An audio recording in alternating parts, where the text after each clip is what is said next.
Hello, my fellow rebel capitalists. Hope you are well. If you guys have been watching my videos for quite some time, you'll remember, boy, that's this. I think this headset's jacked up. Sorry if oh my gosh, yeah, it's really. I'll try to speak. I'll try to speak softly here because I'm getting some real feedback in my headphones. Hopefully, you guys aren't hearing that. But if you guys remember back to the videos I was making in 2019, you'll remember that although I very rarely ever make predictions, one of the things I was talking about as a prediction was the central bank digital currency. And the other thing that I had a very strong conviction about was taxes going up. And it's obviously what we're seeing today, but I didn't realize the degree to which they would go up so quickly.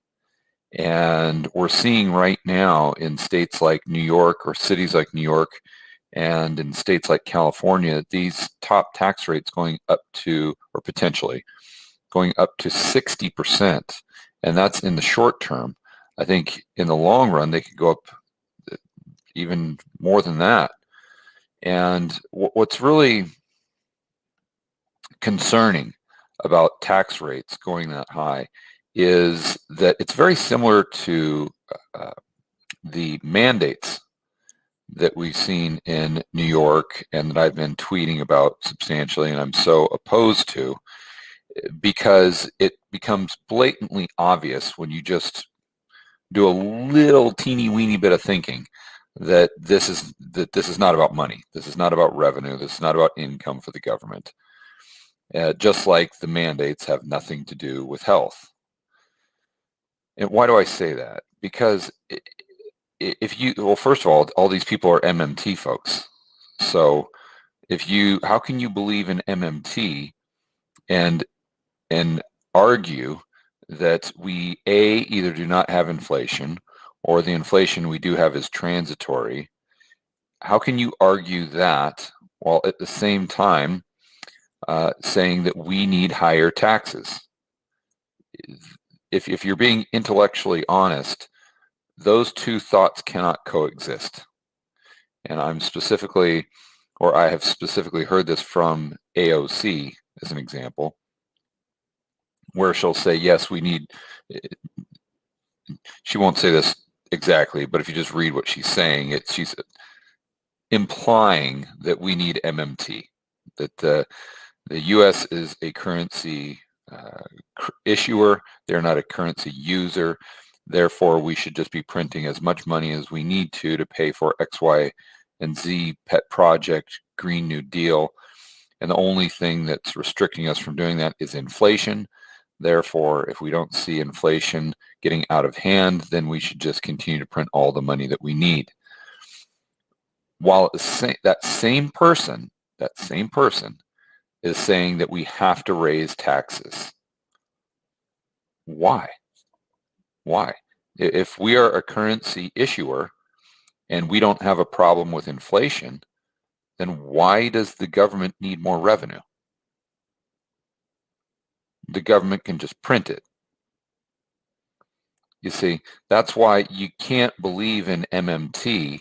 You can't believe that inflation is not, or you can't believe that inflation is transitory and believe that we should raise taxes. It doesn't, that dog don't hunt. And I'm really surprised that people don't call them out on this. Most of the politicians on the left have kind of adopted this MMT type mindset. But anyway, that's how you can tell that this is not about taxes. Another way that you can tell, or it's not about revenue, I should say, is that the amount of revenue that would be gained, even if the people that they're trying to target paid what they're being asked to pay, it doesn't even, it's not even a drop in the bucket. Like it wouldn't even, I've read studies that say that if you tax the rich 100%, you can just do the math yourself. But if you tax them 100%, that would pay for the government for like a week. I mean, you're dealing with a government that is spending, well, I mean, last year they spent $8 or $9 trillion. $8 or $9 trillion. You can't get that in tax. Not even close. You can't even make a dent in the deficit by increasing taxes to whatever they're proposing. So then the question becomes, okay, well, what are the tax increases about? They're strictly about hurting a group of Americans. They're about penalizing success. They're about demonizing entrepreneurs. They're about demonizing job creators and people who produce. And it's the exact same thing the Bolsheviks did in Russia. In fact, if you look at kind of the mantra of the Bolsheviks and layer that over top of what you see with our politicians today, you see that it's almost identical. These people are just Marxists. This is nothing new. We've seen this movie over and over again, and we know how it ends.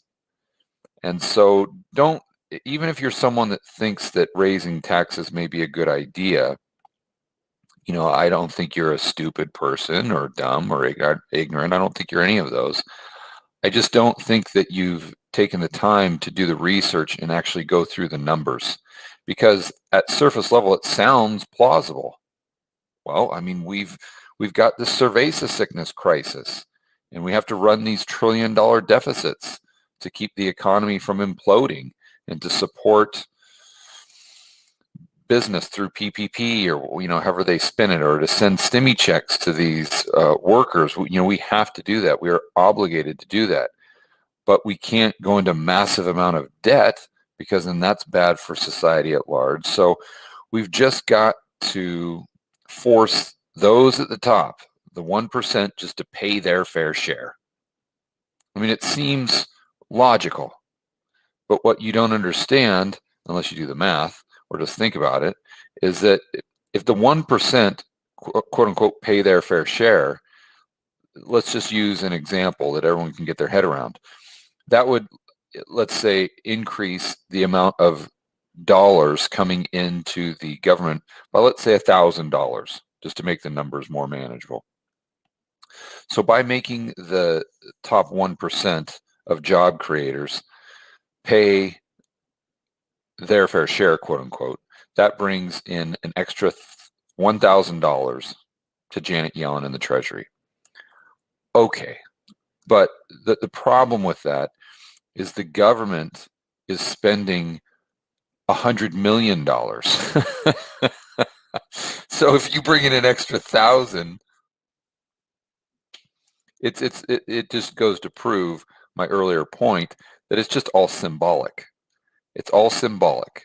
They hate rich people. They hate entrepreneurs. They hate job creators and producers, and therefore they want to punish them, and they want to make them feel pain.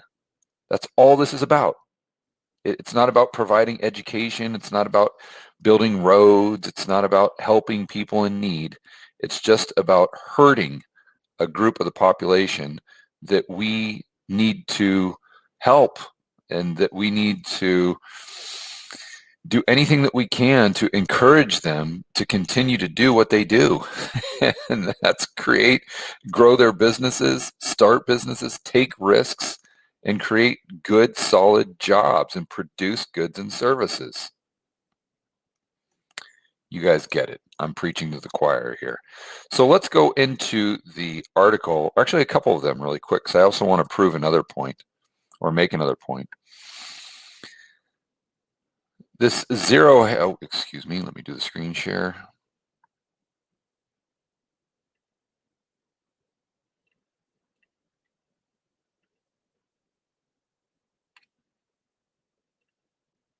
All right, going back to Zero Hedge for the second time today. So top tax rate in New York City would be 61.2%. Let that sink in for a moment.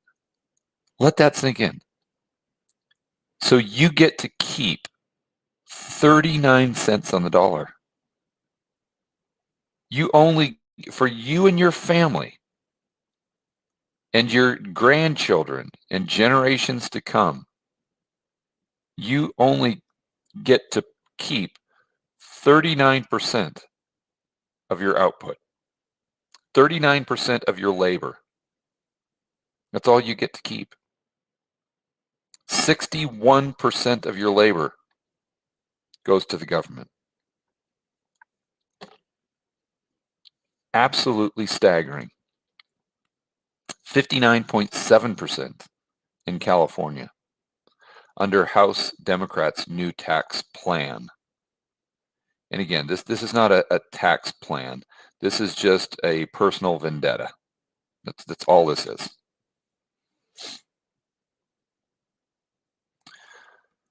So, one thing that this seems to really revolve around is taking away this SALT deduction cap as part of Biden's new revised budget. Now, I haven't done a lot of research. I'm not sure what this, I'm assuming this is an abbreviation or acronym. I don't know exactly what this is, but for this video, it doesn't really matter. It's really the concept that I'm talking about. But just kind of keep in mind that that's kind of a main talking point. Despite it not being included in the outline released by the House Ways Means earlier today, New York Rep. Tom Suozzi has just released a statement claiming that leadership have committed to removing the cap for SALT deductions.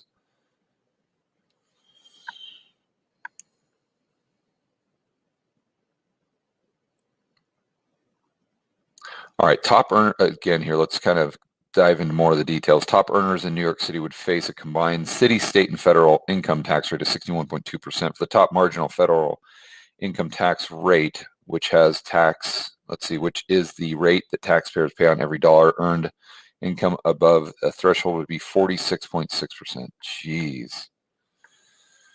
So I know income would go up to 39 or so. So I don't know how they're getting the other 7%, but that's probably in some, Obamacare tax. And when you combine things like that, in New York City, the combined top marginal state and city tax is 14.8%. Jeez. Think about how much of a hellhole New York City is right now. And I sincerely apologize to any of you out there that live in New York City and you call that home. And, I've spent a lot of time in New York and I really, really enjoy going there. You guys might not know this. I don't talk about it much, but I really enjoy going to live theater. I remember watching Jersey Boys on Broadway, and man, that was so cool. And I've seen so many of them. In fact, I actually, I'm probably the only person you will ever meet that has seen The Lion King in Singapore. I saw it at the Marina Bay Sands. And I'm also probably one of the few people that you will meet that have seen Jersey Boys, I would say 5 or 6 times. But that's not the interesting point. The interesting point is that I have seen it in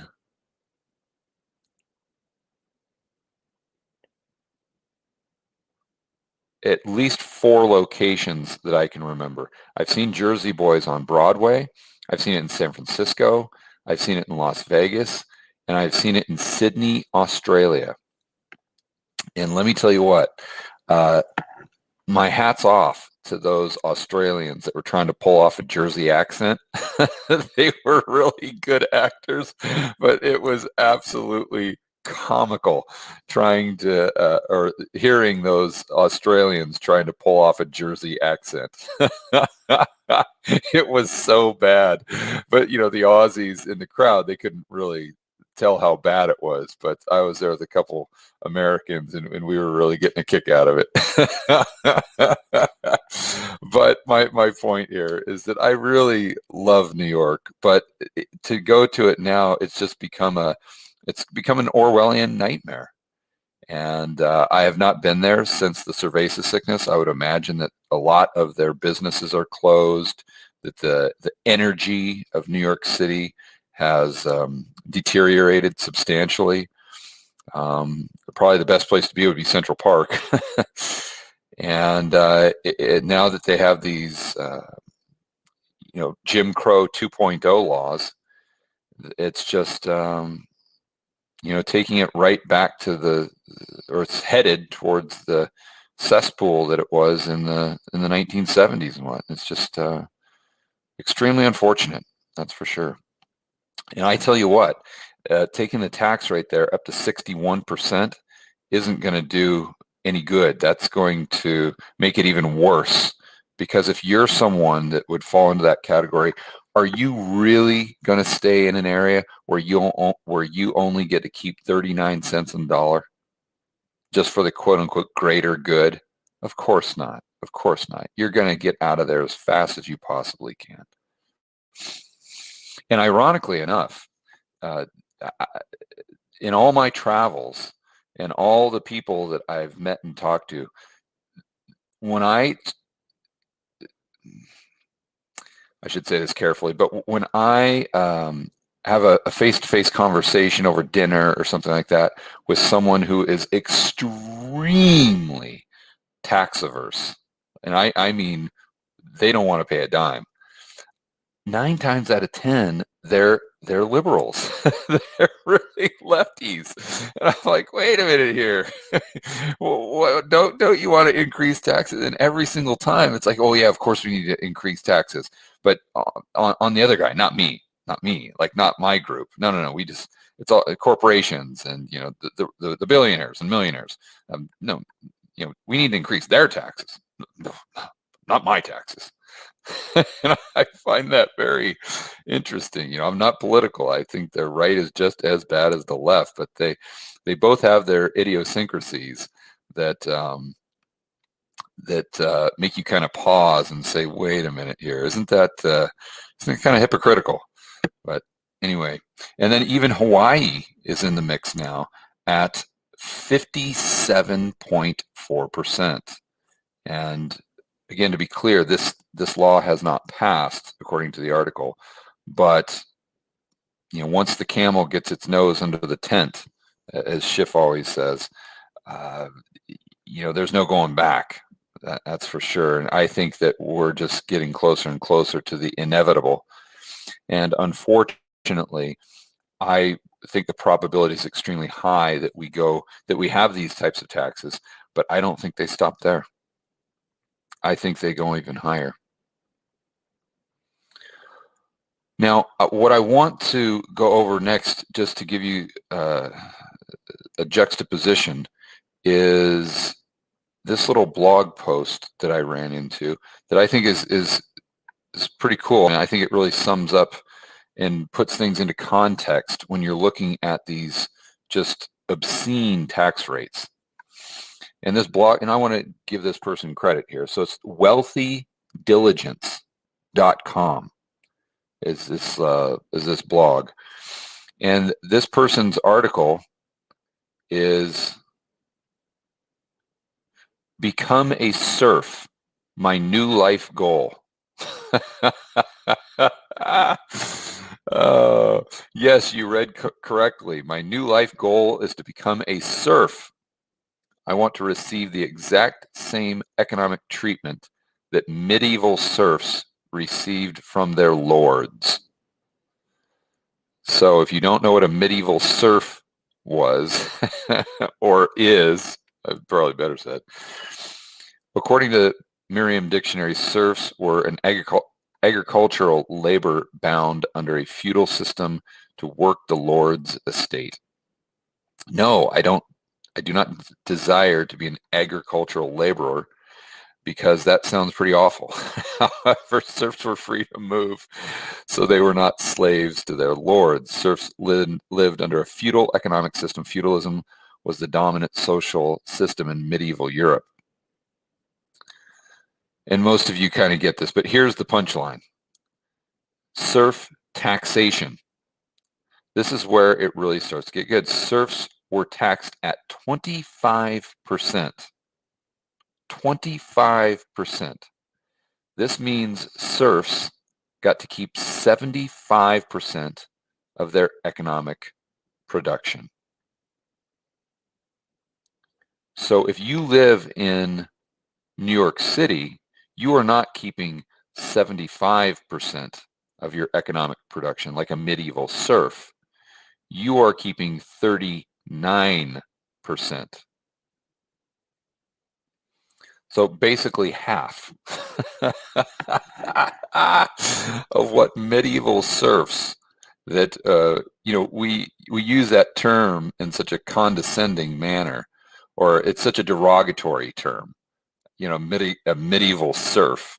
But yet if you actually think about what that meant and do the numbers, you see that probably, I don't know, maybe 30 or 40% of Americans are in the same category from a tax standpoint as a medieval serf.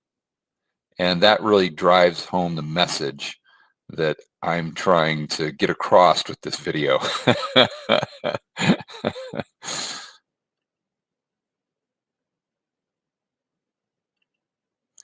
All right, guys, let's do some shout outs. Who do we have hanging out this afternoon? We've got Daniel Barnett, Ram Jam Flim Flam, George Carlisle, Alan Zibelman, Dr. Detroit, The Angriest Puppy, Liberty Lion, Jeff McCarthy, Mr. Cy the Man, Hugh Mann, Nate, Angelique is in the house, RR, Ganame, David Lamar, Tom the Mailman. And guys, do me a favor, tell me how this audio is, because it's really bad in my headset. So I don't know if it's just the earphone parts or if it's actually my microphone. Can you guys tell me, okay, is the audio okay? Or is it really bad? It's bad. Yeah, that's what I thought. Audio's okay. Audio's 90% buzzing. Yeah. I think these headphones are done. Unfortunately, I go through these things like one pair a month. It's crazy, but all right, guys, enjoy the rest of your afternoon. We'll see you on the next video.